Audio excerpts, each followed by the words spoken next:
자, 오늘은 신약성경 84페이지 마가복음 16장에 있는 말씀을 보도록 하겠습니다. 신약성경 84페이지 마가복음 16장 1절에서 11절까지의 말씀입니다. 마가복음 16장 1절에서 11절까지의 말씀, 우리 같이 하나님의 말씀을 받들어 읽겠습니다. 시작. 안식일이 지남에 막달라 마리아와 야고보의 어머니 마리아와 또 살로메가 가서 예수께 바르기 위하여 향품을 사다 두었다가 안식 후 첫날 매우 일찍이 해 돋을 때에 그 무덤으로 가며 서로 말하되 누가 우리를 위하여 무덤 문에서 돌을 굴려주리요 하더니 눈을 들어본즉 벌써 돌이 굴려져 있는데 그 돌이 심히 크더라. 무덤에 들어가서 흰옷을 입은 한 청년이 우편에 앉은 것을 보고 놀라매 청년이 이르되 놀라지 말라. 너희가 십자가에 못 박히신 나사렛 예수를 찾는구나. 그가 살아나셨고 여기 계시지 아니하니라. 보라, 그를 두었던 것이니라. 가서 그의 제자들과 베드로에게 이르기를 예수께서 너희보다 먼저 갈릴리로 가시나니 전에 너희에게 말씀하신 대로 너희가 거기서 배우리라 하라 하는지라. 여자들이 몹시 놀라 떨며 나와 무덤에서 도망하고 무서워하여 아무에게 아무 말도 하지 못하더라.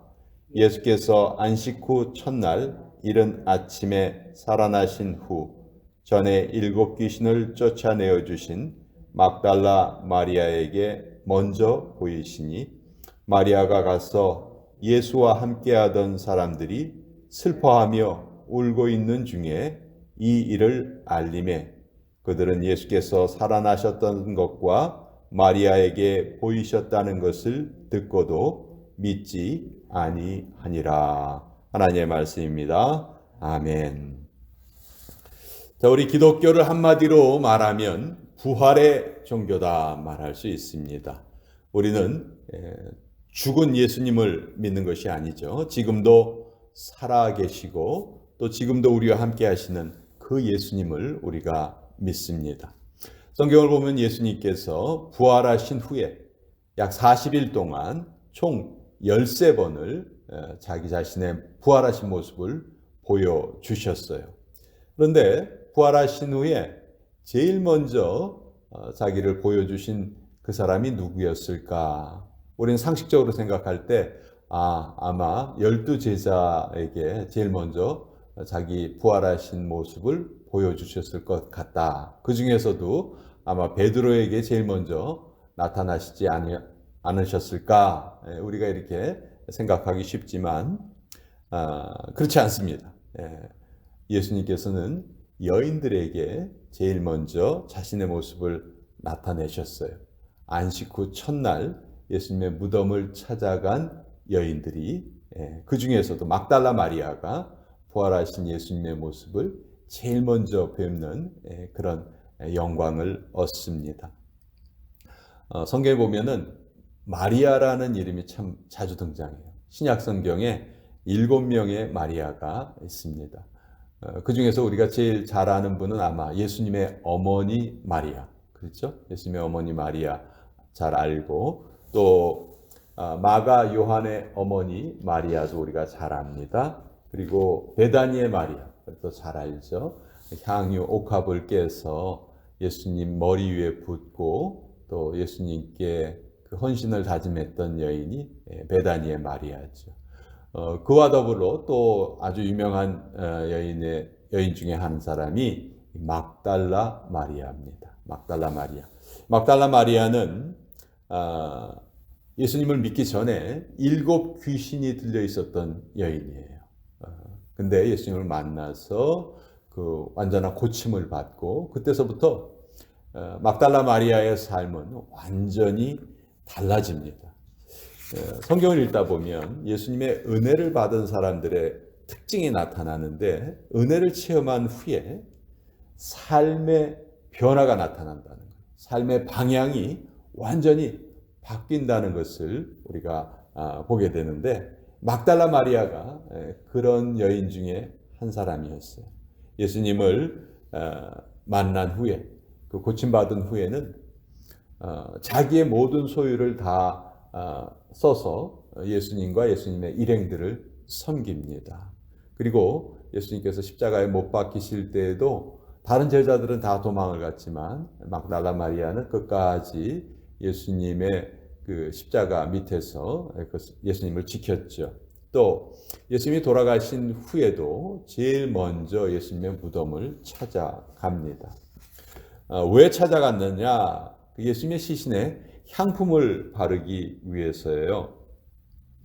여러분, 그 예수님이 돌아가신 시간은 금요일 오후 3시입니다.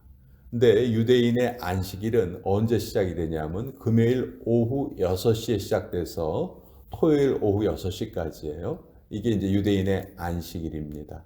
이 유대인의 안식일에는 특별히 예수님이 돌아가실 때가 유월절 기간이었기 때문에 이때에는 아무런 다른 일을 할 수가 없어요.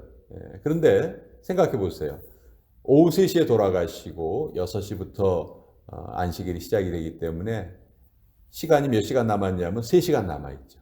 근데 이 3시간 동안 아리마대 요셉이란 분 아시죠? 아리마대 요셉이 예수님이 돌아가신 후에 빌라도를 찾아갑니다. 왜 찾아가느냐? 예수님의 시신을 저에게 주십시오. 그 부탁을 하기 위해서 찾아가요. 그리고 자기가 마련했던 새 무덤에 예수님을 거기에 안치합니다. 예수님의 시신을 안치하죠. 자, 오늘날 같으면 뭐 자동차를 타고 부릉부릉 다니면서 여기 갔다 저기 갔다 금방 다닐 수 있겠죠. 근데 과거에는 그런 교통수단이 발달되어 있지 않은 때예요. 그러니까 이 아리마대 요셉이 빌라도를 찾아가고 또 다시 돌아와서 예수님의 시신을 가지고 또 자기 무덤으로 옮기고 이런 일이 금방 이루어질 수 있는 일이 아니에요. 그렇기 때문에 또 예수님의 시신이 안치된 후에 어떻게 했습니까? 로마 군인들이 큰 돌을 그 앞에다가 막아놓고 아무도 접근하지 못하게 하고 로마 병사들이 지켰죠. 그러니까 유대인들은 사람이 죽으면 쉽게 부패가 되기 때문에 거기에 향품을 바르는 그런 습관이 있었어요. 아주 시신이 부패하는 냄새가 지독하거든요. 그래서 그것을 막기 위해서 향품을 바르는데 예수님의 시신에는 그것을 할 시간이 없었던 거예요.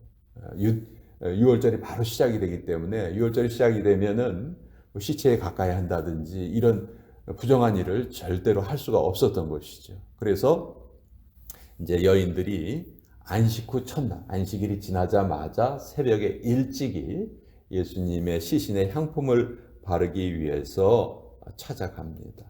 3명의 여인이 나타나죠. 16절에 보면 막달라 마리아, 그리고 야고보의 어머니 마리아, 그리고 살로메, 이 3 여인이 예수께 바르기 위하여 향품을 사다 두었다가 안식 후 첫날에 이제 찾아갑니다.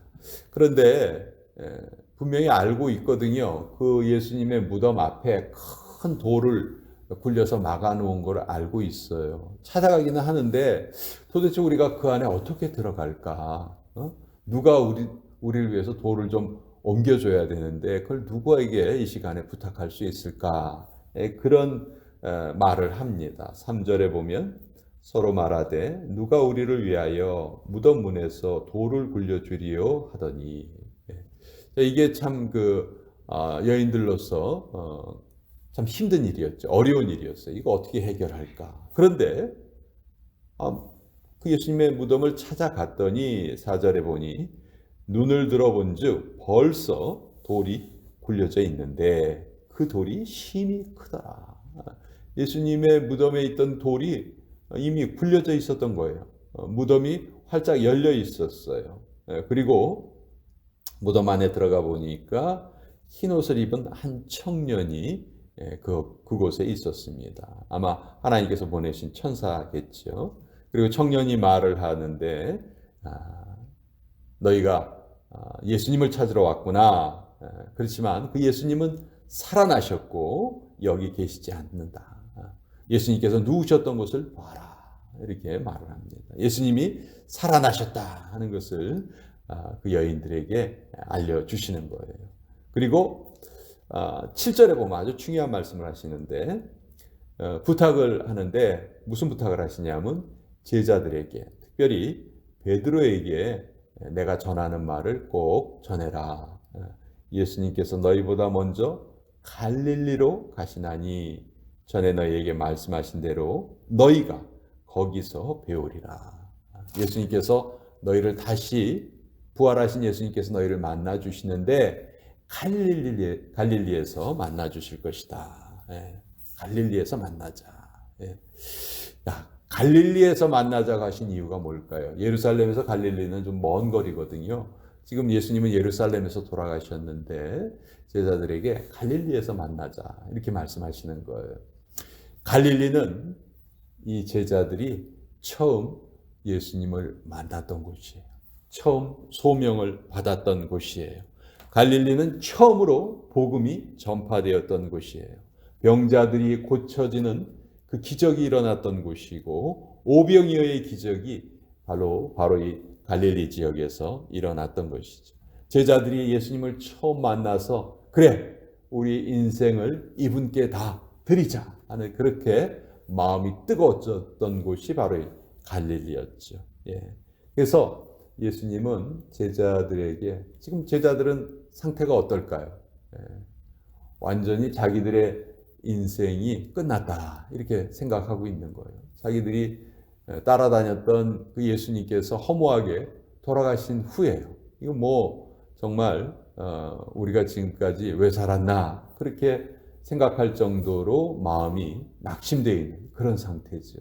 그런데 그 제자들을 다시 예수님을 처음 만나 뵈었던 그곳으로 예수님께서 다시 부르시는 거예요. 첫사랑을 회복시켜 주시는 것이고 초심을 다시 되살려 주시기 위해서 예수님께서 갈릴리에서 만나자 이렇게 말씀하신 것이죠. 자, 이 말을 들었던 여인들은 이게 도대체 무슨 소린가? 우리는 이미 예수님께서 부활하신 것을 잘 알고 있어요. 그럼에도 이런 내용을 읽을 때 2000년이 지난 지금도 우리의 마음이 뜁니다. 우리의 마음이 감격을 받아요. 감동이 있어요.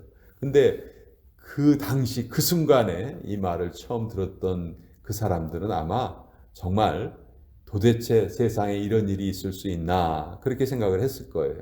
그래서 8절에 이 세 여자들이 몹시 놀라 떨며 그냥 어쩔 줄을 모르고요. 부들부들 떨다가 무덤에서 나와서 도망을 합니다.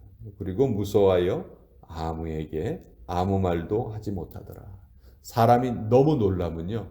순간적으로 말이 안 나오죠. 그냥 뭐 무슨 말을 해야 될지도 모르고 그런 당황스러운 상태에 지금 아주 극도의 어떤 그 불안 상태, 극도의 놀람 상태 그런 것에 지금 빠져 있는 거예요. 그런데 이때 예수님께서 막달라 마리아에게 자기의 모습을 보여주십니다. 그리고 막달라 마리아는 이 일을 또 제자들에게 알리죠. 근데 제자들은 이 말을 듣고도 믿지를 못했다는 거예요. 부활의 첫 순간 많은 사람들이 예수님의 부활을 믿지 못했어요. 제자들도 믿지 못했어요. 근데 우리는 2000년이 지난 이 시대에 살면서 예수님의 부활을 믿고 살아가는 사람들이에요. 도대체 어떻게 우리가 그 부활을 믿고 살아갈 수 있는가?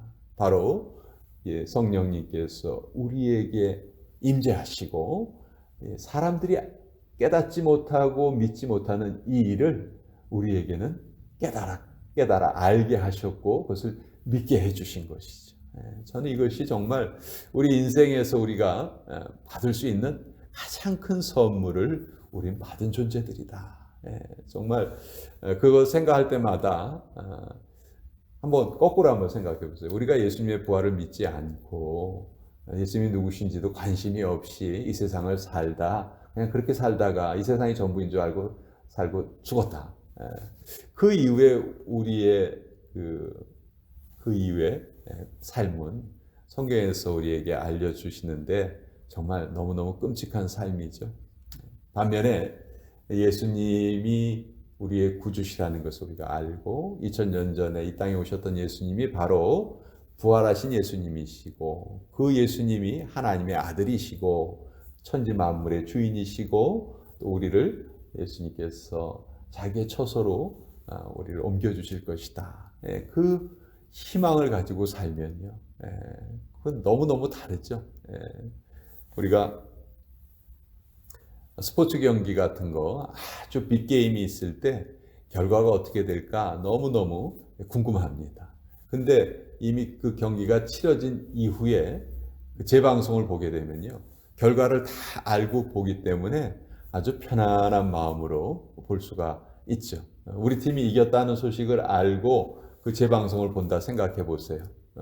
경기 중에는 뭐 엎치락뒤치락하고 뒤로 처질 때도 있어 보이고 불안할 때도 있지만 이미 우리가 그 결과를 알고 본다면 저거 아무것도 아니야. 끝에는 승리가 있어 하는 것을 알고 본다면 전혀 우리는 불안해하지 않고 그 경기를 보게 될 것입니다. 마찬가지로 우리가 인생을 살아갈 때 똑같은 일이 발생을 합니다. 우리가 우리의 믿음에 정말 확고하게 서 있다면 순간순간 일어나는 그런 불안한 상황 때문에 우리의 마음이 빼앗기지 않습니다. 오히려 그때 우린 더 느긋해할 수 있어요. 우리는 결과를 이미 아는 사람들이야. 지금은 이렇게 좀 힘들고 어렵다 할지라도 우리의 마지막 결과는 하나님 앞에서 영원히 영생을 누리는 거야. 우리는 그것이 보장되어 있는 사람들이야. 이것을 알고 인생을 살아갈 때 그렇지 못한 사람들과 얼마나 다르게 살 수 있겠습니까? 그런데 이제 문제는 그런 믿음이 우리가 이제 자꾸 약해질 때가 있다는 것이지. 그게 약해지면 마치 세상 사람하고 똑같이 살아가게 되는 거예요. 그래서 우리는 끊임없이 우리 자신에게 우리가 어떤 존재인가를 재확인시켜주는 그런 작업이 필요하다는 거예요. 그래서 날마다 하나님께서 우리에게 기도하라, 말씀을 읽어라, 그러면서 우리의 믿음을 재확인시켜 주시는 것이죠. 그래서 지금 바로 이때 그 예수님이 제자들을 만나자 하셨던 그 갈릴리는요, 예수님이 부활하신 이후에도 고통이 있었던 곳이고 한숨이 있었던 곳이고 어려움이 있었던 곳이에요. 예수님은 그곳으로 다시 찾아가셔서 그 고통 속에 있는 그 제자들을 만나 주십니다. 아마 오늘 우리가 살고 있는 이 코로나 시대, 어떻게 보면 예수님께서 부활하신 후에 찾아갔던 그 갈릴리와 별로 다르지 않은 것 같습니다. 여전히 힘들어하고 눈물이 있고 걱정이 끊이지 않는 그런 곳이었어요. 그렇지만 예수님께서는 그런 곳을 외면하지 않으시고 직접 그곳을 찾아가셔서 제자들을 만나 주셨죠. 이것이 또 우리가 하나님께 받을 수 있는 은혜고 또 하나님께서 우리를 사랑하신다는 증거가 될 수 있어요. 오늘도 우리가 이 세상을 살아갈 때 나 혼자 살아가지 않습니다. 부활하신 예수님께서 내가 세상 끝날까지 너희와 항상 함께하리라 약속해 주셨고, 예수님은 약속을 한 번도 어기신 적이 없으시고 앞으로도 약속을 철저하게 지키실 분이에요. 그래서 우리가 그 약속을 믿고 살아간다면 아무 흔들림이 없이 우리가 오늘도 살아갈 수 있다. 인생을 살아가면서 흔들리지 않고 살아가는 것이 어떻게 보면 가장 큰 은혜인 것 같아요. 쭉 꾸준히 자기가 나아갈 방향을 정하고 그 방향을 꾸준히 전진해 갈 때, 그때 정말 우리는 큰 기쁨을 느끼게 되는데, 부활하신 예수님, 아까도 말씀드렸지만 기독교는 부활의 종교고 하나님은 죽은 자의 하나님이 아니고 산 자의 하나님이시다. 아브라함과 이삭과 야곱의 하나님. 이미 아브라함과 이삭과 야곱은 그 이전에 이 세상에는 죽었어요. 이 세상에선 죽었어요. 그러나 하나님은 그들을 죽은 자라 말씀하시지 않고 산 자의 하나님이시다. 그들은 살아있다. 이렇게 말씀을 하세요. 그러니까 우리 역시 그런 영생의 소망을 가지고 살아갈 수 있는 가장 귀한 약속을 받은 존재들이다. 그래서 오늘 이 말씀으로 다시 한번 우리의 믿음을 새롭게 하는 그런 시간 같이 나누